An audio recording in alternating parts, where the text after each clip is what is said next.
Happy New Year's, guys. Back with you, Mike Cruz, episode 4. What we're going to be doing is going over how I did in Week 17, a great Week 17.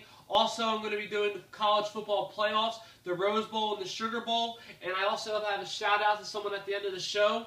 In episode 5, later this weekend, will be the wild card weekend in the NFL. So let's jump into how I did in Week 17. Jags at Texans. Texans were minus 9.5. They won the game 23-17. They did not cover. That was a loss.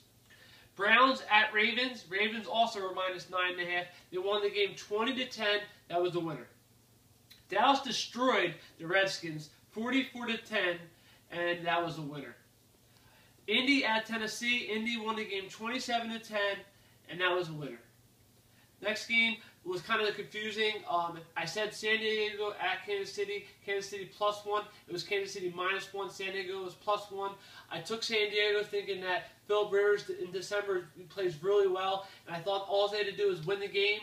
But, you know, Kansas City spoiled San Diego, and Ravens got into the playoffs. So that was a loss. They lost 19-7, San Diego. Next game, New York Jets. I've been riding the Jets the last couple of weeks. They've been fighting for the coach. He is fired now, but, you know, at least they won the last game. They beat Miami, who I was done with, 37-24. That was a winner. Next game, Minnesota, another team like that, a meaningless game. Chicago at Minnesota. Minnesota won the game 13-9, but they didn't cover. Next, another meaningless game, but Tom Brady, I took New England minus the five against Buffalo. Tom Brady was playing. I knew they were going to play some guys, but when Tom Brady's playing, I pick them. I picked them. Buffalo won meaningless game 17-9, and that was a loss.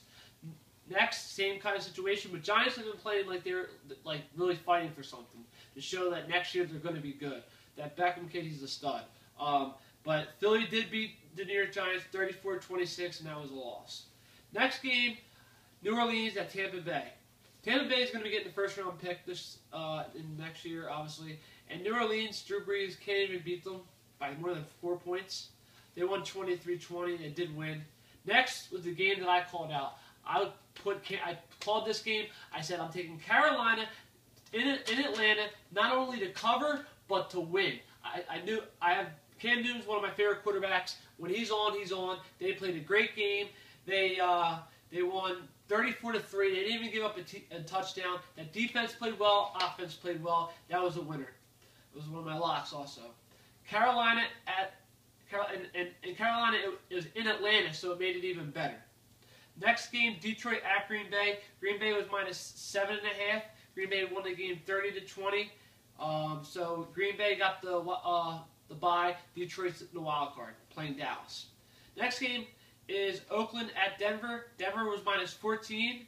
They won the game 47-14. That was another winner. Next game, St. Louis at Seattle. Seattle won 20-6. That was a winner. Next game, Arizona at San Fran. Arizona lost the game 20-17. I took San Fran minus the 6. They won the game, but they didn't cover.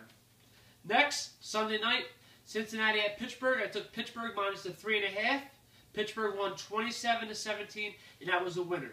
Overall picks, I went 9-7 with locks. The Ravens won. Green Bay won and covered. Pitt won and covered.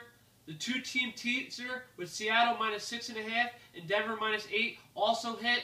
And last but not least, the Carolina game. 5-0 in locks this week. So if you took my locks, you were basically undefeated, whether you were putting $100 in the game, $1,000 a game, whatever, 5-0. So week 15 that I have on record, week 15, week 16, week 17, 12-4 in week 15 on picks, 2-1 on locks. Week 16, 8-8 on record, 3-3 on locks. Week 17, 9-7 on record and picks, 5-0 on locks. Overall, 29-19. I said I had pushed my locks records up. I did with this week, 10-4. So let's jump into the college football playoff. At 5 p.m. on New Year's Day, it is the Rose Bowl. It's Florida State versus Oregon. Florida State's number 3, Oregon's number 2. Oregon is the favorite. They were minus 8.5. I'm taking Florida State in this game. It's Heisman Trophy winner Marcus Mariota versus last year's Heisman Trophy winner. And I believe that Florida State hasn't lost a game in 2 years. This whole year and last year. I don't know if they'll win. Oregon, I think, will win the game, but I think it'll be much closer than this. So I'm going to take Florida plus the 8.5 points. Next game at 8:30, Ohio State versus Alabama. Roll Tide. Roll Tide, baby. Ohio State versus Alabama. Nick Saban versus Urban Meyer. I'm taking Alabama minus the 9 points. Basically, Ohio State is down to the third quarterback. Braxton Miller's out.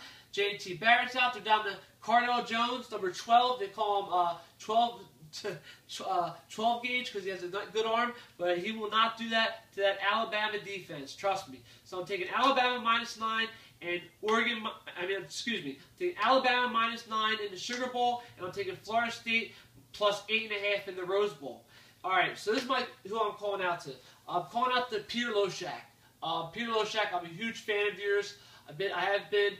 I'm going to give you my email address. It is MikeCruzMVP1@yahoo.com. Email me. I like to talk to you about a few things. Talk about business. Talk about a couple other things. You know, this is it. This is what I want to do for a living, and this is what I do. And I shows in just 3 weeks how well and good I am. I know it was just football. I will be doing college basketball, but college basketball is only the tournament right now, the big NCAA tournament. I'll be doing the NBA playoffs, and also I'm going to be doing the college football playoff, and the championship game will be January 12th, Monday. So with that, Cruz out.